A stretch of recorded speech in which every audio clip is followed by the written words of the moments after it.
जनाब मुजीब इकराम साहब आए और वो 2 मिनट में अपनी बात को खत्म करें। जनाब मुजीब इकराम साहब।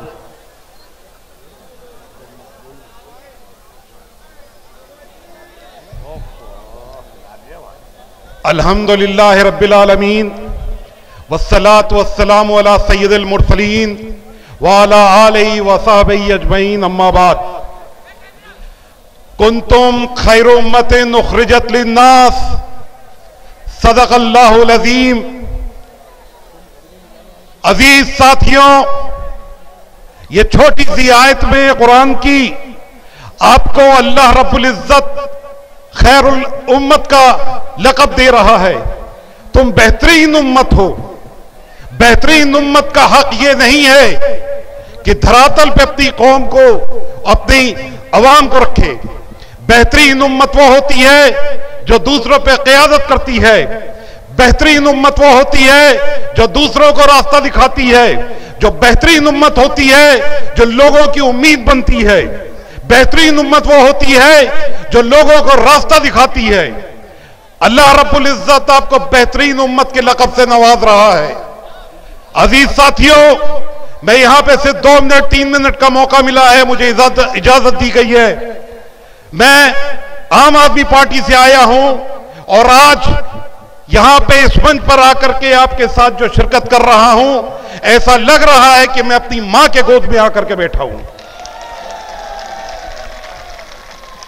अजीज दोस्तों, मेरी मां ने एक बार एक सितारा दिखाया था, वो आज भी मेरे दिमाग में बसा हुआ था।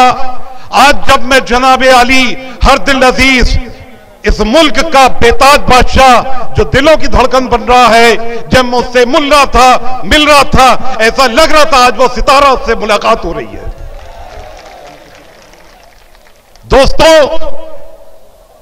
अब तक जितनी भी आपने बातें सुनी है, अल्हम्दुलिल्लाह जितनी भी मुझे बात करनी थी वो सारी बातें तकरीबन हो चुकी हैं। जो सैलाब इस वक्त आपके दिलों में उमड़ रहा है, वही सैलाब आपके लीडर असदुद्दीन साहब के दिल में है। ये सैलाब को मुर्दा मत होने दीजिएगा।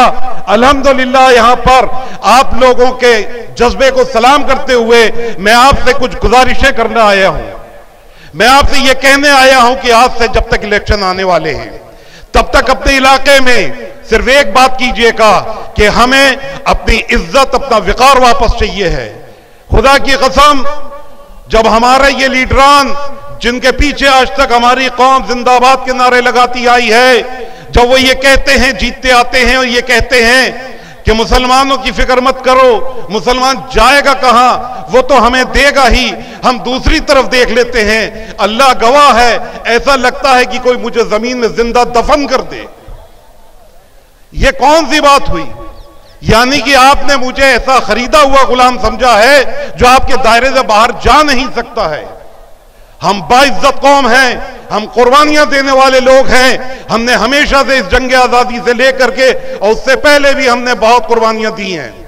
यह मुल्क आजाद हुआ है अंग्रेजों से, तो यह हमारे खून का, हमारे आबा व अजदाद के खून का इस्तेमाल हुआ है, तब जाकर के मुल्क आजाद हुआ है। और आज हमें किसी की जरूरत नहीं है। तो मैं ये ऐलान करता हूं, हम सब मिलकर ये ऐलान करते हैं कि हमें आप जैसे रहनुमाओं की जरूरत नहीं है। मेरा लीडर इस स्टेट में, उत्तर प्रदेश में दाखिल हो चुका है और लोगों के पैर कांप रहे हैं, लोगों की हवाइयां उड़ी हुई हैं। आपको अंदर खाने की बात बता रहा हूं। अखिलेश यादव जी अंदर खाने मीटिंग कर रहे हैं, जिला अध्यक्षों के साथ मीटिंग कर रहे हैं। अभी ये मैसेज देना चाह रहे हैं कि ऐसा है कि मुसलमानों को समझाओ। मैं तुम्हारे फेवर में अभी नहीं बोल पा रहा हूं, लेकिन मैं तुम्हारा भाई हूं, मैं गैर नहीं हूं।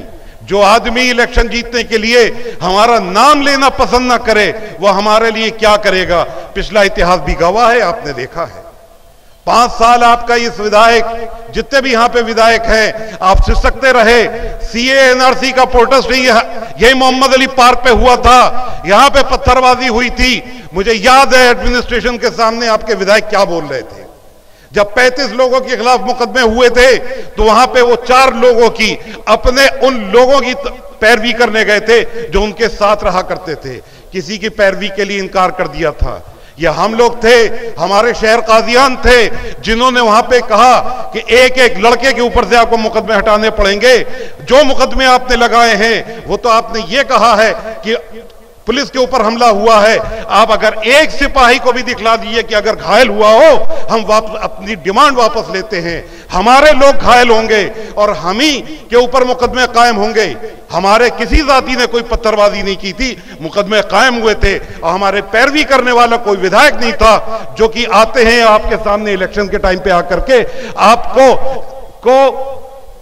आपको मजबूर करते हैं, आपके ऊपर साइकोलॉजिकल प्रेशर डालते हैं, हर चीज का हरबा इस्तेमाल करते हैं, गुंडैती का हरबा इस्तेमाल करते हैं, आपको डराने का हरबा इस्तेमाल करते हैं। तो गुजारिश करता हूं आप लोगों से कि अब की बार अपने इलाकों, अपने गलियों में जा करके कोशिश कीजिए कि हम, चूंकि अब तक हम इसी बात का रोना रो रहे थे कि मुसलमानों पास क़यादत नहीं है, तो अल्हम्दुलिल्लाह मैं अल्लाह का शुक्रगुजार हूं कि उन्होंने हमको एक क़यादत दी है, एक कायद दिया है। हम उसकी पैरवी करने को तैयार हैं और हम आपका इस्तकबाल करते हैं, तमाम साथियों का इस्तकबाल करते हैं। मेरी तकरीर तो बहुत लंबी थी लेकिन वक्त कम है। हम जिनको सुनने आए हैं उनको सुनना चाहते हैं, हम भी सुनना चाहते हैं, आप भी सुनना चाहते हैं। आपके उनके बीच में मैं हायल नहीं होता हूं। इतनी छोटी सी बात करके खत्म करता हूं। शुक्रिया, खुदा हाफिज़।